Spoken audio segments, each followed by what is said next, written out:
Assalamualaikum everyone. I hope you would be fit and fine. So today I have come along with a new lecture और आज हमारा 7th lecture of level 1 है, right? 7th lecture of level 1 में हम जो चीज़ पढ़ेंगे that is very important.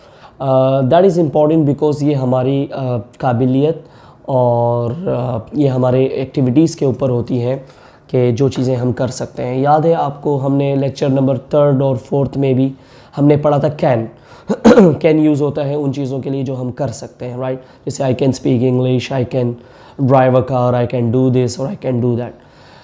लेकिन आज जो हम पढ़ रहे हैं दैट शोज़ योर स्किल्स, काबिलियत. अगर किसी काम में आप बहुत अच्छे होते हैं, राइट, बहुत अच्छे होते हैं, राइट, तो उसके लिए हम यूज़ करते हैं गुड एट. यानी आप कर सकते हैं, लेकिन अब जाहिर सी बात है जिस काम में आप अच्छे हैं तो आप उसमें कर ही सकते हैं, दैट्स वाई आप अच्छे हैं उसमें, तो हम गुड एट यूज़ करते हैं, राइट. और अगर आप उस किसी भी काम में बुरे हैं, इंतहाई बुरे हैं, तो उसके लिए हम बैड एट यूज़ करेंगे, राइट. तो आज का हमारा लेक्चर है good at and bad at के बारे में. That why do we use that. Generally हम क्या करते हैं कि जब हम किसी काम में बहुत अच्छे होते हैं, right, what ever that is, excuse me, right, what ever that is, तो हम उसके लिए यूज़ करते हैं गुड एट. जैसे मैं आपसे कहूँ कि यार मैं ड्राइव करने में बहुत अच्छा हूँ, बहुत अच्छे से ड्राइव कर लेता हूँ, या लेट्स सपोज मैं I am a good chef too, कि मैं खाना बहुत अच्छा बना लेता हूँ, I am good at cooking like this. या मैं कहूँ कि यार खाना तो बहुत अच्छा बना लेता हूँ बट बिरयानी बनाने में मैं बिल्कुल ज़ीरो हूँ, like. So I would say that I am bad at making biryani. खैर, मैं आपको फॉर्मूला इसका बता दूं ताकि फिर हम एग्जांपल्स अगर बनाएंगे और इसके बारे में बात करेंगे तो आप इजीली समझ सकेंगे, ठीक है. गुड एट किसी भी काम में जिसमें हम अच्छे हों, स्किलफुल हों, स्किल्ड हों और बासलाहियत हों. बैड एट जिस काम में हम बहुत आई वुड से कि कॉमन लैंग्वेज में कह सकते हैं कि बहुत बेकार हो, नाकाम हो, निकम्मे हो, like in that senses, right. इसका फॉर्मूला क्या है? हमने सब्जेक्ट के साथ बी वर्ब यूज़ करना होता है, राइट. सब्जेक्ट मतलब कोई भी, ज़रूरी नहीं कि आप अपनी बात करें कि सिर्फ मैं ही अच्छा हूँ, बुरा हूँ. इंग्लिश जब आप बोलते हैं या कोई भी ज़बान जब आप बोलते हैं तो आप सिर्फ अपनी बात नहीं करते, you talk about other peoples too. आप दूसरों की भी बात करते हैं कि यार वो इसमें अच्छा है, वो उसमें अच्छा है, लाइक दिस. तो सब्जेक्ट का मतलब कोई भी होता है. किसी का नाम ले लें आप, आई बोल दें, यू बोल दें, ही बोल दें, शी बोल दें, whatever you say, right. Subject के बाद हेल्पिंग वर्ब आएगा, राइट. हेल्पिंग वर्ब मतलब be verb, subject plus be verb. Be verb का मतलब होता है हेल्पिंग वर्ब, यानी कि इज एम आर.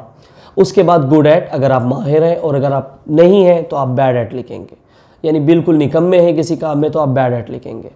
उसके बाद वो काम लिखेंगे आप जिसकी आप बात कर रहे हैं कि किस में आप अच्छे हैं. अगर मैं कुकिंग में अच्छा हूँ, I am good at cooking. अगर मैं बोलने में अच्छा हूँ, I am good eight talking.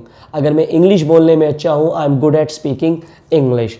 अगर मैं गाड़ी चलाने में अच्छा हूँ, I am good eight driving, like this. और उसके बाद object, driving a car, cooking food, वो ऑब्जेक्ट होता है. इसी तरह बैड एट है, राइट. कुछ एग्जांपल्स हम बनाएंगे ताकि इजी हो जाए. जैसे मैं आपको 3 चीज़ें बताता हूँ कि जिसमें मैं, मेरा बेस्ट फ्रेंड या मेरे पेरेंट्स अच्छे हैं, और 3 चीज़ें आपको बताता हूँ कि जिसमें मैं, मेरा बेस्ट फ्रेंड और मेरी फैमिली अच्छी नहीं है. जैसे मैं कहूँ कि यार आई am good eight driving a car, my friend is good at cooking food, and my parents are good at solving every problem, right. इस तरह मैं बैड एट की अगर बात करूँ कि नहीं हम नाकाम किन चीज़ों में हैं, well I would say that I am bad at making I would say that I'm yeah, for sure I am bad at making TikTok videos. मुझे नहीं आती बनाना, so I would say that I am bad at making TikTok videos. You people may be good at making TikTok videos then. खैर, my best friend, मैं अपने best friend की बात करूँ कि my friend is bad at solving maths problems, solving maths sums, कि maths के जो प्रॉब्लम्स है वो सॉल्व करने में वो बहुत नहीं है, अच्छा नहीं है, बुरा है. आई वुड से अच्छा नहीं है तो नॉट गुड एट में आ जाएगा, राइट. इस तरह मेरे पेरेंट्स तो हर चीज़ में अच्छे हैं, एक्सपर्ट हैं, लेकिन जाहिर सी बात है दुनिया में नेगेटिव चीज़ें भी हैं जिसमें वो बैड एट है. I would say that my parents are bad at telling lie to people, speaking lie. या my parents are bad at snatching things. चुरा नहीं सकते, अपने बच्चों की भी चीज़ें भी नहीं चुरा सकते, वो पूछ के ले लेते हैं, लाइक दिस, ठीक है जी। So I hope so that you have understood it कि गुड एट हम कैसे यूज़ करते हैं और बैड एट हम किस तरह यूज़ करते हैं।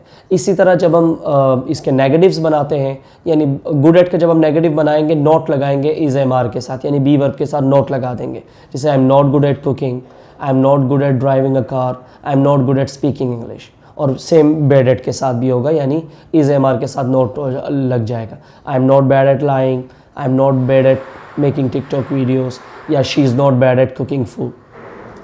इंटेरोगेटिव में क्या हो जाएगा, बी वर्ब आगे चला जाता है, सब्जेक्ट से आगे चला जाता है। जैसे are you good at speaking English, या are you bad at speaking English, is she good at speaking English, is she bad at speaking English, right.